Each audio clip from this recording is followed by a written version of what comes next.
सबसे पहले बात पेरिस ओलंपिक की। पेरिस ओलंपिक में भारतीय बैडमिंटन खिलाड़ी लक्ष्य सेन ने इतिहास रच दिया है। वो पेरिस ओलंपिक के सेमीफाइनल में पहुंच गए हैं। मेन सिंगल्स कैटेगरी के सेमीफाइनल में पहुंचने वाले वो पहले भारतीय खिलाड़ी हैं। लक्ष्य सेन के इस प्रदर्शन ने देशवासियों के मन में पदक की उम्मीद को और मजबूत कर दिया है।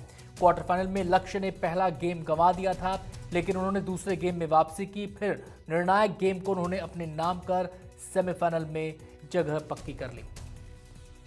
हम सीधे रुख करेंगे, हमारे साथ हमारे संवाददाता विमल इस समय जुड़ गए हैं, जो पेरिस में ही मौजूद हैं, लगातार वहां से रिपोर्ट हमें भेज रहे हैं। विमल, चाहे पदक 3 आए हों, लेकिन एक के बाद एक ऐतिहासिक परफॉर्मेंस हो रही है। शूटिंग में भी देखा, आर्चरी में भी देखा, हॉकी में भी खबर आई और अब बैडमिंटन में भी खबर आ रही है। पदक की उम्मीद और मजबूत होती है।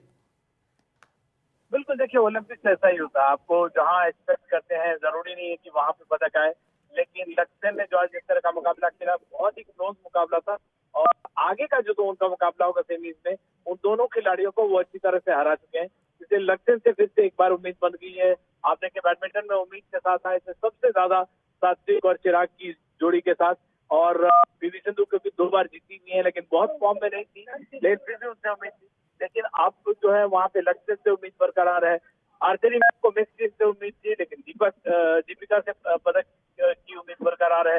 हॉकी में आपको लग रहा था कि आराम से जीतेंगे, बेल्जियम से हारे, लेकिन 52 साल बाद ऑस्ट्रेलिया से को हराकर हमने एक तरह से रिकॉर्ड अपना शानदार बरकरार रखा। ऑस्ट्रेलिया जैसी टीम को हराना, अभी जब ऑस्ट्रेलिया गई थी भारतीय टीम, तो वहां उसे बुरी तरह से हार का सामना करना पड़ा था। कल मनु भाकर का फिर से इवेंट है, 2 मेडल वो जीत चुकी हैं। तीसरा गोल्ड, सिल्वर या ब्रॉन्ज कुछ भी जीत सकती है। जिस जोन में है उनसे हमेशा पदकों की उम्मीद रहेगी। इस समय मुझे नहीं लगता है कि उनको किसी भी तरह से कोई आउटसाइड फैक्टर उनको डिटर कर सकता है। वैसे टॉप शूटर्स हैं दुनिया के, सब क्लोज है, लेकिन जसपाल राणा की ट्रेनिंग माननी पड़ेगी। मनु का जो फोकस है उसकी दाद देनी पड़ेगी। और उन्होंने कमाल का प्रदर्शन किया है अब तक। और शूटिंग के जो शेट्रू है, जहाँ पे 250 किलोमीटर दूर पेरिस से, वहां से लगातार अच्छी खबरें आई हैं। 3 ब्रॉन्ज मेडल मिले हैं। लेकिन मुझे लगता है आने वाले दिनों में और भी जो दूसरे खेल हैं, बॉक्सिंग है, बैडमिंटन है, एथलेटिक्स है, इन जैसे खेलों से, रेसलिंग है, जहाँ से आपको पदकों की उम्मीद होनी चाहिए।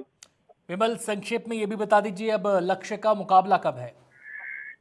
देखिए, लक्ष्य का मुकाबला परसों है, और जो दोनों जो खिलाड़ी हैं, उन दोनों खिलाड़ियों को वो पहले हरा चुके हैं।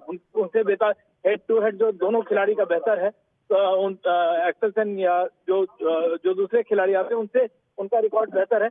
और लक्ष्य जिस फॉर्म में पीक किया है इस पूरे टूर्नामेंट में, उस बात की दाद देनी होगी। तो और पूरी जो टीम है उनके साथ, विमल कुमार, प्रकाश पादुकोण, इन सब की, तो लक्ष्य अगर फिट रहते हैं और अपने जिस तरह का उन्होंने आज खेल दिखाया, कमबैक किया, पहला सेट हारने के बाद कमबैक जो किया, यकीन मानिए अगर इस फॉर्म में रहते हैं तो उन्हें हराना किसी भी खिलाड़ी के लिए दुनिया के आसान नहीं होगा। और बैडमिंटन में हम एक पदक की उम्मीद जरूर कर रहे हैं। बहुत बहुत शुक्रिया आपका विमल, इस पूरी जानकारी के लिए।